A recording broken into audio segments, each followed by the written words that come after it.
4월 30일 사랑의 자발성. 사랑은 오래 참고 사랑은 온유하며. 고린도전서 13장 4절 말씀. 사랑은 미리 생각해보고 하는 것이 아닙니다. 저절로 되는 것입니다. 사랑은 특이한 방법으로 터집니다. 바울이 말하는 사랑의 특성에는 수학적인 확실성이 하나도 없습니다. 따라서 우리는 이렇게 장담할 수 없습니다. 나는 지금부터 악한 생각을 하지 않겠습니다. 나는 모든 것을 믿을 거예요. 사랑의 특성은 자발성입니다. 예수님의 말씀을 우리 앞에 표준으로 세워놓지 않아도 주의 영이 우리를 사로잡아 주관하시면 우리는 자신도 모르는 사이에 주님의 표준에 따라 살게 됩니다. 어느 날 문득 뒤를 돌아보면 어떤 특별한 감정에 끌린 것도 아닌데 주를 따르고 있는 자신을 보고 놀라게 됩니다. 이는 내 안에 자발적인 참된 사랑이 있었다는 증거입니다. 우리 안에 있는 하나님의 생명으로 행한 모든 일들은 시간이 지난 후에야 그 본질이 판명됩니다. 사랑의 셈은 하나님 안에 있지 우리 안에는 없습니다.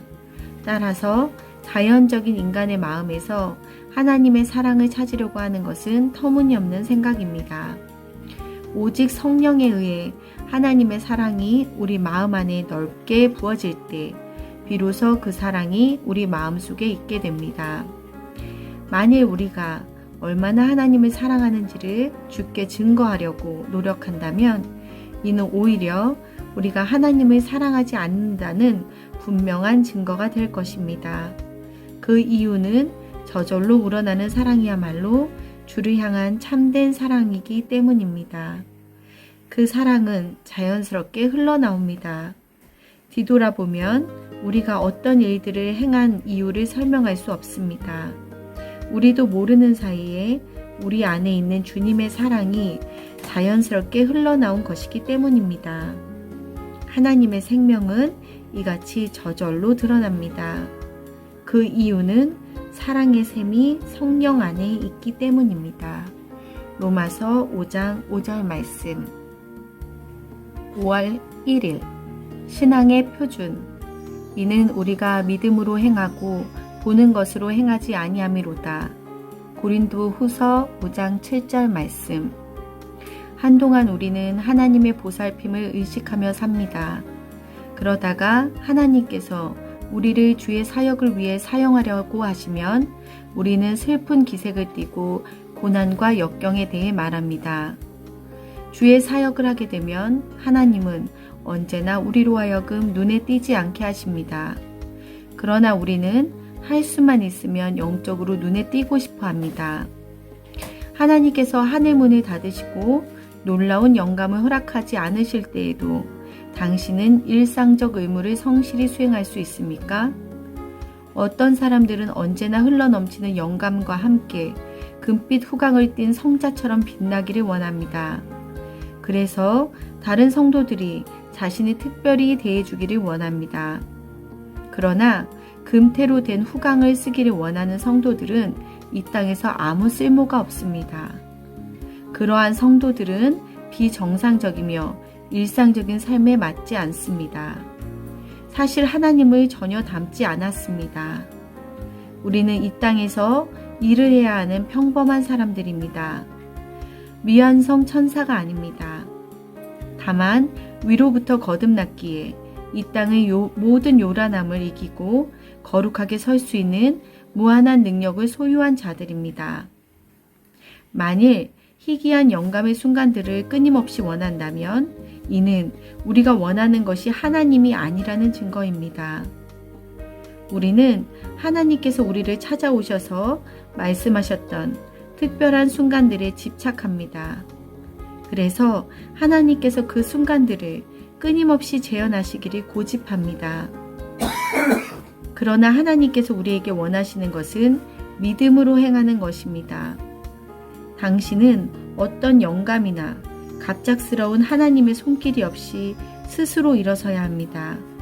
그러면 그때 놀라운 깨달음이 임합니다. 주님은 언제나 이곳에 계셨는데 나는 왜 그 사실을 알지 못했을까? 특이한 순간들은 갑작스러운 영감의 순간들일 뿐입니다. 하나님께서는 우리가 그런 순간들에 의해 곁길로 빠질까 염려하십니다. 어떤 특별한 영감의 순간들을 신앙의 표준으로 삼지 마십시오. 우리의 표준은 평상시에 마땅히 해야 할 의무들입니다.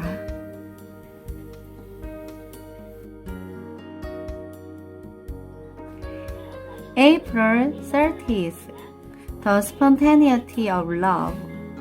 Love suffereth long and is kind. Love is not premeditated. It is spontaneous, that is, it bursts up in extraordinary ways. There is nothing of mathematical certainty in Paul's category of love. We cannot say, now I am going to think no evil. I am going to believe all things. The characteristic of love is spontaneity. We do not settle statements of Jesus in front of us as a standard. But when His Spirit is having His way with us, we'll live according to His standard without knowing it. And on looking back, we are amazed at the disinterestedness of a particular emotion, which is the evidence that the spontaneity of real love was there. In everything to do with the life of God in us, its nature is only discerned when it is past. The springs of love are in God, not in us.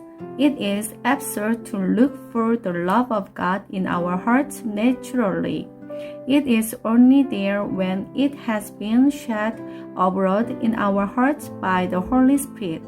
If we try to prove to God how much we love Him, it is a sure sign that we do not love Him. The evidence of our love for Him is the absolute spontaneity of our love. It comes naturally. In looking back, we cannot tell why we did certain things. We did them according to the spontaneous nature of His love in us.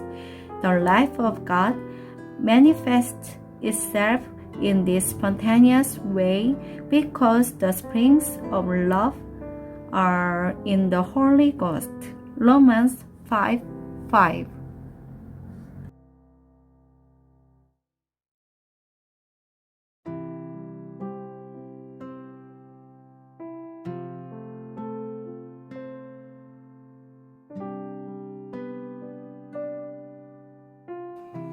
May 1st.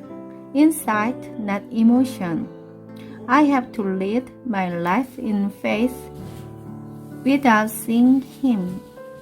For a time, we are conscious of God's attentions. Then, when God begins to use us in His enterprises, we take on a pathetic look and talk of the trials and the difficulties, and all the time, God is trying to make us do our duty as obscure people.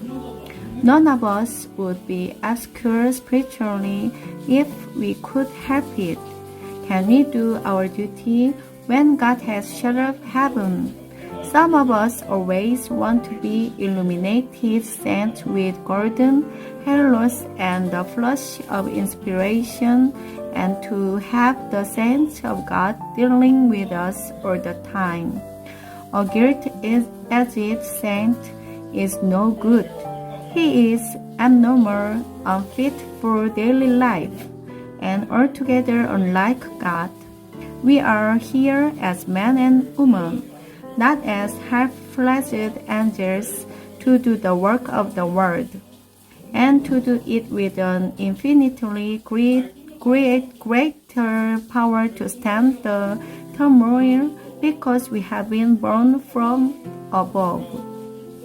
If we try to reintroduce the rare moments of inspiration, it is a sign that It is not God we want.